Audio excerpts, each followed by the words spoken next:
Okay, I'm excited about this. Yes, listen, when I got the phone call, shout out to my homegirl, Cammie. She was like, Tommy the Clown. I'm like, yes. First of all, Tommy, welcome to K-Day. But I have been Yeah. working with you in different events throughout the year. Shout out Hmm. to Rambo. Did a lot of different events, right? And Yes. I just see what you do for the community. But let's start from the beginning. Like, take us back to the beginning. How did you come up with the idea of crumping, and what was the inspiration behind this style? Now, I think it came out of the 92 riots, right? You want to do something different? Yeah. But take me back. It was a movement. I mean, I started back in 1992, throughout the rise as a clown traveling, by myself, created a wavelength, started building a crew of kids that come together with this energy. And I always tell them the sky's the limit. You never know where we gonna go. Just be positive, do good things, get good grades, be positive, Love and it. stay out of trouble, man. And so the movement got crazy. I formed crews, and then, I had an academy where we all got together and we, started getting intense with the dance, and we evolved. It went from clowning to crumping. David came and shot short, and it just is something that it was like a wildfire that started spreading. Right. I started by myself, started building these kids up, motivating them, and then the rest is history. It just started But expanding. what made you decide to do it with like the clowning, like the whole thing where you're like, you know what, let me add this element to crumping? Like, how was that? These girls at my church was doing like the fun clown things. They say, Tommy, you'd probably be a good clown. So I was working for this company, and then I tried. They was showing me the ropes, and I was talking to my coworker. She said, do my daughter party. So I tried it. The girls painted me up. Back in the days when I was getting in trouble, I liked the cars with loud music. So Yes. I said, and they told me, you want to make an entrance when you come as a clown. So they used to blow the horns, honk, honk, whatever. I said, I'm going to come with my 5.0 Mustang with the beat in the back and just pull up on the party. And I did. I stayed there for like 3 hours. I was running these kids, adults. And I really, it excited me. So, Right. I said, I'm going to come up with Tommy the hip hop dancing clown. And from then on, I went like a year straight through the neighborhood, all type. I'm born in Detroit, but I lived and raised in Los Angeles. And I went into every area just jumping out when I see human beings.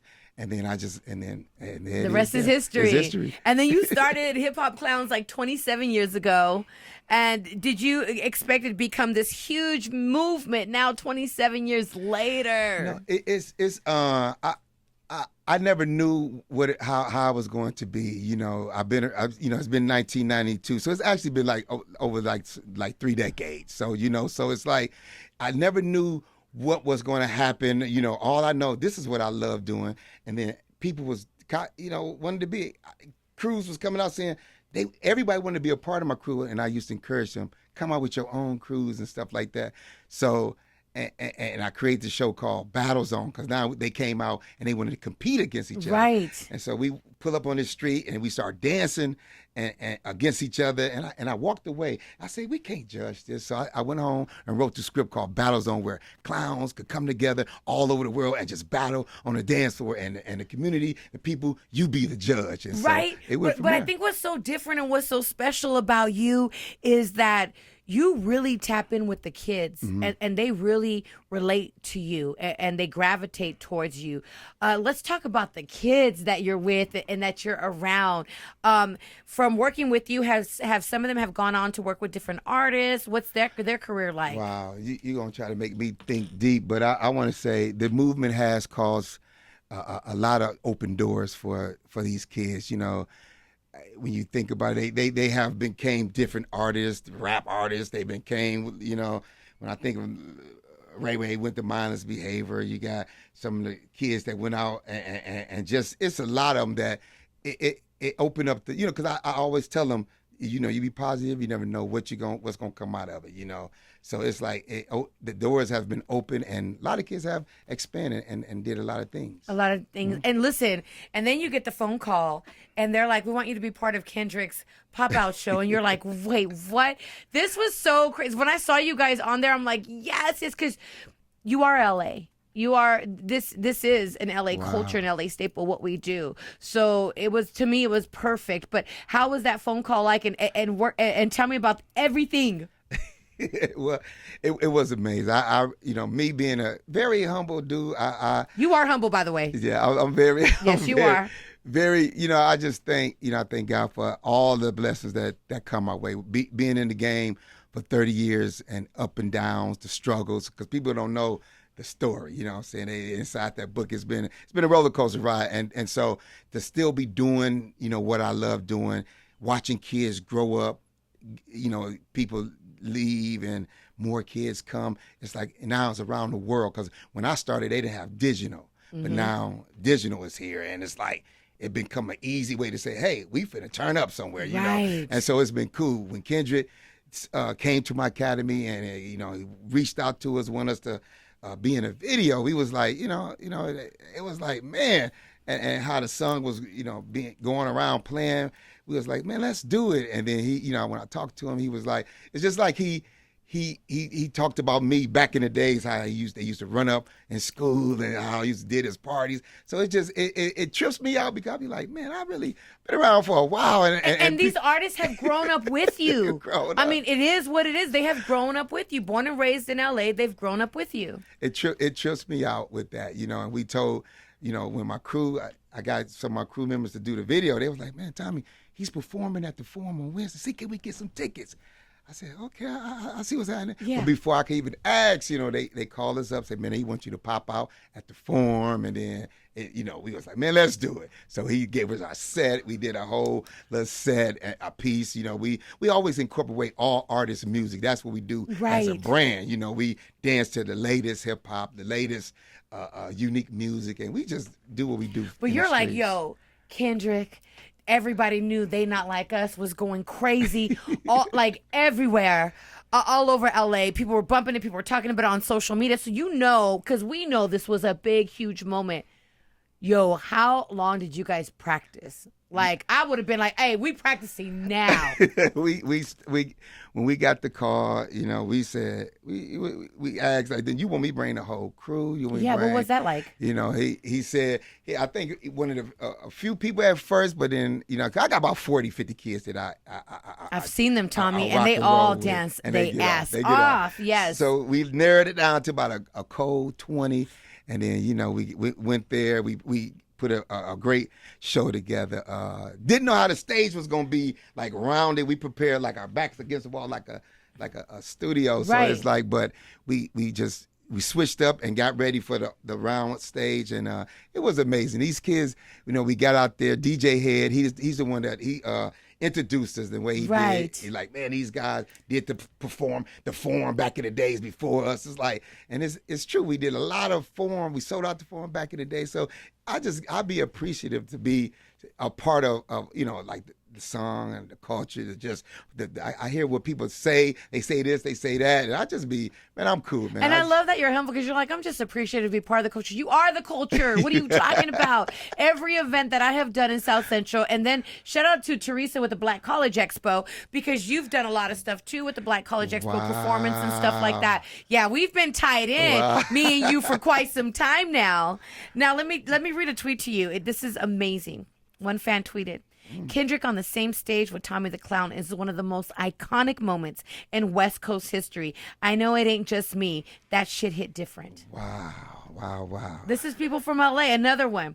Tommy the Clown's impact was beyond dancing. He really was keeping kids off the streets and exposing them to much more beyond some of their circumstances and the community he brought to the city. Then he went and hit theaters, and now he's global. Like, people love you, and they've been following your career, and this is huge for you. Now, you've been a part of LA's dance scene for years. How does it feel to continue evolving and performing alongside with, such as artists as Kendrick Lamar, and working with these kids? Because it's so important. The kids, not only are they dancing, but let's take it a step further. You also nurture them. You also are a mentor to them. And more importantly, we want these kids to go on and have better lives. 30 years in a game, watching me start from the streets, like when, like I say, social media came. It's like, I'm unused to passing out flyers, but now we able to, I got a YouTube channel. We got like 3 or 4 different YouTube channels where we show these kids around the world. We did like a little tour that we've been to overseas back in the days, when Rise came out, New Zealand, Germany, Hong Kong, China, Right. and now, but we never went around the United States. And I was like, man, how do we get Yeah, to that's tour good. the United States with this movement? But so the kids are able to watch us on YouTube, and then like when we do go to other places, they really love us. So it's a trip. 30 years later, we haven't played out. The dance come and go, different styles. But this movement is like a freestyle. It's like a yo style. Feel the music and let yourself go. It's like it's been going on, and the energy that's inside it when it comes to clowning, crumping, and freestyle dance. I watch it continue to just move, and people in different cities from Atlanta, New Orleans, Chicago, Detroit, and they doing it. So I Yes. love it, man. Do you think that you have actually have helped influence the jerk movement? I think all when it comes to all these different dance styles, Yes. this movement has encouraged, influenced, has been a way of where because people that's doing the jerk, they come and they get inside doing this type of movement because it's freestyle. Right. We go with the flow. I want to say a kid back in the day when I first started was like, clown, you know how to do the butterfly? And I was like. No, show me. And that kid broke it down, and I said, and I took it, and as a clown, I start flipping off cars, breaking it down, butterfly, and people, it looked like, did I start it? No, I'm encouraged by, I think dance is just encouraged by people.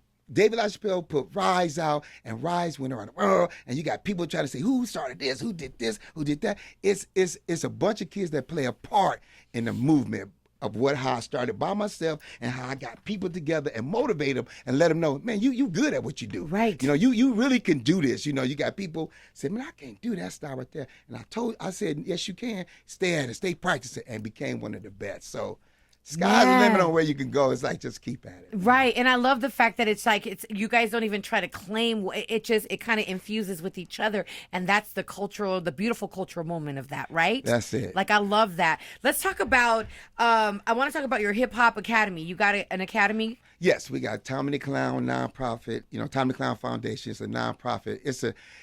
We have our academy where we train, where we teach kids. It's like a studio where we do different battles. It's like I bring different type of battles together. And what I'm trying to do is get created like a battle zone league where people could join. You got the NFL, NBA, MLB. And, it's a sport.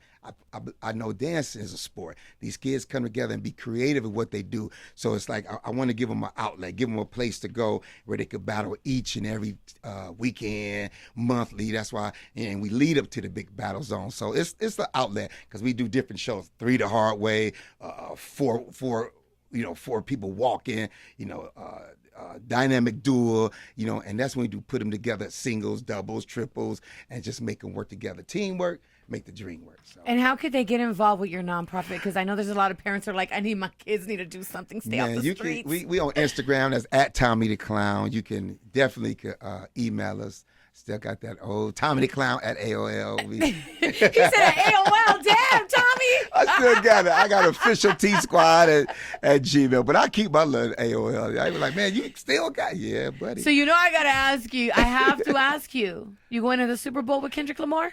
Super Bowl, and I'm going to the Super Bowl with Kendrick Lamar. I don't even know. So I hope so.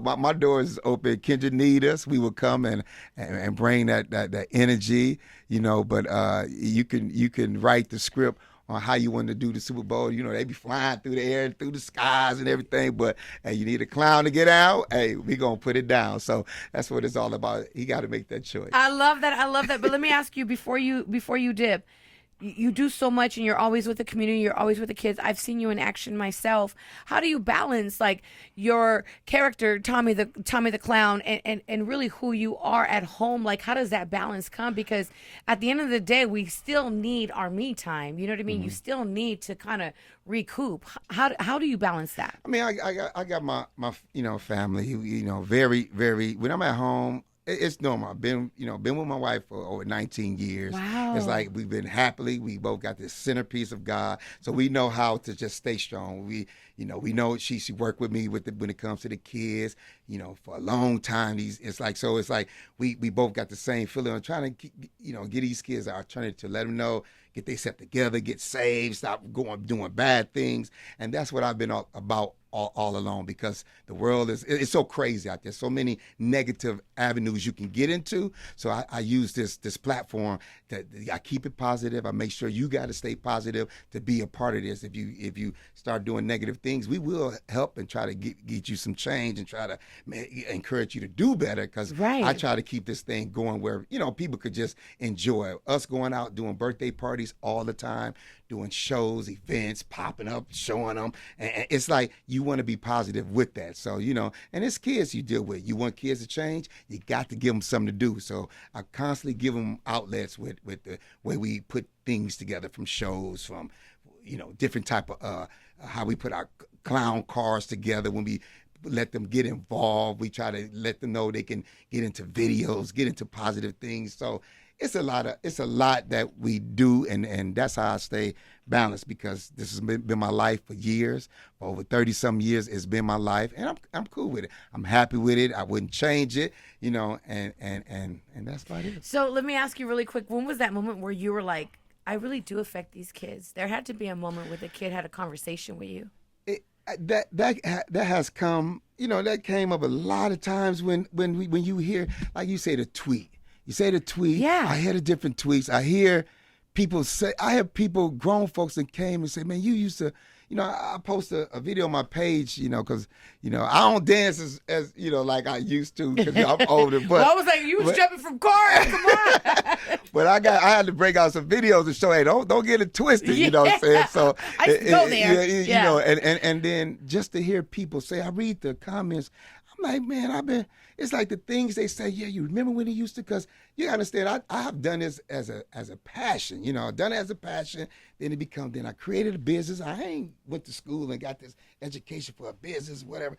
I've been building and growing, and my positivity come from just, staying in church, knowing who God is. I get motivated on how it's like become a job to encourage these kids, encourage people, and just, just be something that they need in this crazy world, doing time and being in trouble and knowing how it can really get. I say, man, please, I got to let them know, man, y'all better do the right thing, man. Yes. And I love that I see, like, teenagers with you. I've seen little kids. Like, I've seen at the Black College Expo, there was like a young little girl that was dancing, and I was like, oh my God, like, they had the attitude and everything. And I'm just like, this is awesome that they're doing something else. You know what I mean? That's creative in their neighborhood. I love it. I love how the intensity come from, how the attitudes, these kids, and they create this, they come with this attitude, because they do. I've seen it. You want to be the best. Like, I'm really letting you know I'm better than you, and I'm finna show you how I'm better than you. So I keep that type of drive in them, let them know, can't nobody touch us, can't nobody touch you, So it's like a motivation, but I gotta also make sure it's right. Don't get cocky with it. Don't get your head so swole up, So I try to keep it balanced. Because God will humble you. Yes, He will. So what's next for Tommy the Clown? Tommy the Clown. Super Bowl, I'm just saying, yeah. Well, we like I said, we still at it. We about to go to Vegas right now, and do a nice show out there. Tommy the Clown meets Vegas. On the 28th, I'm bringing the whole squad. I love that. We tried to go out there, went to Fremont. They had to shut it down. Police called me and say, Tommy, y'all gotta let's do this, put it together and make it bigger. Yes. Because we were just gonna show up and show out. But now we got a venue, and we're gonna go out there, take the kids out there, and let them just do what they do best, bring that energy. Because we're trying to create our own. If we can't get no help in trying to do a tour, we're gonna put it together ourselves. I love that. One city at a time. Don't let it stop you. And so that's you just got to keep going. Mm-hmm. And do you think that even with being on Kendrick's pop-out show, do you think that even elevated you to a different level where now you're like, I'm getting some phone calls that I've never gotten before? Man, Kendrick is off the chain. I got to give him his props. He created a song that just was crazy, and it went all over the world, people love it. And for him to call us to be a part of the video. And then, we did the shots. He what's the password? He wanted me to do some speaking. Yes. It's like my thing is, I think, man, they didn't have to keep all that. They could, you could do a video shooting. They could twist it and tweak it, and I say, man, if he keep what we did, it's gonna be a nice little look. So it created a look for our team, just to open up the video and watch my clowns walk. And I tell them, man, y'all better get it in, because you never know what's gonna happen. And you never know who's watching. You never know who's watching. Absolutely. So people is calling all over, and it opened a lot of doors to where, it's just like, man, just make it happen, So I'm very thankful. What we've been doing so long in the hood is still doing good. So. I love it, man. Listen, I think it's only right that Kendrick included you. You are part of the LA culture. K-Day, you know what I mean? Born in LA. It's only right that you're here on the first hip hop station in the country. I appreciate you. Me and you have been crossing paths many, many times throughout the years. Yes. So when I saw you, it just was something that I was just like, man, yes. Wow. Tommy deserves being up on that stage. Everybody was going crazy. So I just want to celebrate you and give you your flowers, man. Thank you so much. And thank you for always being humble. Yes. You never let any of this shine, or these celebrities or even the flowers that people give you. You never let it go to your head, ever. You're always humble, whether you're on the streets of South Central or you're in the studio in K-Day. That's what it is. Give it to God. And I'm thankful for how he allowed me to continue to be a leader of a movement that's continuously to go forward. So that's what it's about. Mic drop.